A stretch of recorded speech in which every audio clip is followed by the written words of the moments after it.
ที่ใจร้อนกลับมานอนในบ้านหลังเก่าที่มีเรา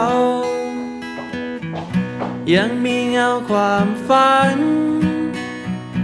ไม่มีสายทานที่เย็นช่